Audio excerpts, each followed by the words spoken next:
Hi guys, இன்னைக்கு நம்ம movie ரிவ்யூவில் த டெவில் வாரியர் பேரடைஸ் 2 படத்துடைய ரிவ்யூ தான் பார்க்க போகிறோம். இந்த படம் இப்போ தேட்டர்ஸில் அவைலபிளாக இருக்குது. மறக்காம செக் அவுட் பண்ணி பாருங்கள். இந்த படம் ஒரு சஸ்பென்ஸ் த்ரில்லர் ட்ராமா மூவியாக வெளிவந்திருக்கு. இப்போ இந்த படத்துடைய கதையை பார்த்தலாம். படத்துடைய ஹீரோயின் என்வார்டு அப்படிங்கிற ஒரு புகழ்பெற்ற கம்பெனியில் ஒர்க் பண்ணிட்டுருப்பார்.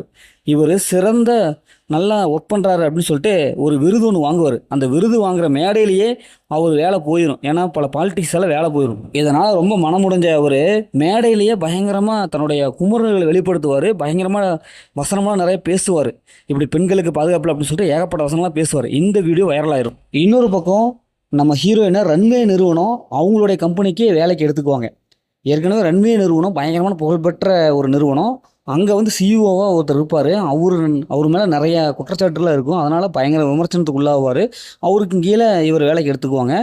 உடனே கடுப்பான அவர் இவரை கொஞ்சம் கூட மதிக்க மாட்டார்.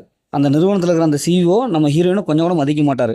அதுக்கப்புறம் இறுதியில் நம்ம ஹீரோயினையும் அவங்களையெல்லாம் முறியடிச்சிட்டு எப்படி முன்னுக்கு வந்தார், இறுதியில் ஹீரோயின் யார், ஹீரோயினுக்கும் அந்த சிஇஓக்கு என்ன பிரச்சனை, இறுதியில் என்னாச்சு அப்படிங்கிறதான் இந்த படத்துடைய கதை. இந்த படத்துடைய பாசிட்டிவ்னு பார்த்தாவே இதை நடிச்சு எல்லாமே சூப்பராக பர்ஃபார்ம் பண்ணியிருக்காங்க. குறிப்பாக ஹீரோயினுடைய ஆக்டிங்லாம் அல்டிமேட்டாக இருக்குது. அதேமாதிரி படத்தில் ஒவ்வொருத்தரும் போட்டி போட்டு நடிச்சிருக்காங்க. ஏன்னா அந்தளவுக்கு சிறப்பான ஒரு நடிப்பை ஏற்படுத்தியிருக்காங்க. கார்ப்பரேட் உள்ளவங்க எப்படி இருக்கும் அப்படிங்கிற தெளிவாக இன்ச்சு பை இன்ச்சு அதில் காமிச்சிருக்காங்க. இந்த படத்தை பார்த்தாவே நமக்கு புரியும்.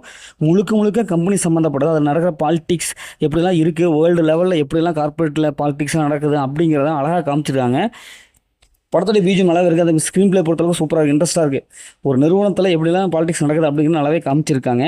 இந்த படத்தோட விஷுவல் எஃபெக்ட்லாம் நல்லாவே வந்திருக்கு. இந்த படத்தோட மைனஸ்ன்னு பார்த்தாவே கம்பெனி சம்மந்தப்பட்ட விஷயங்களாக தான் நிறைய இருக்குது.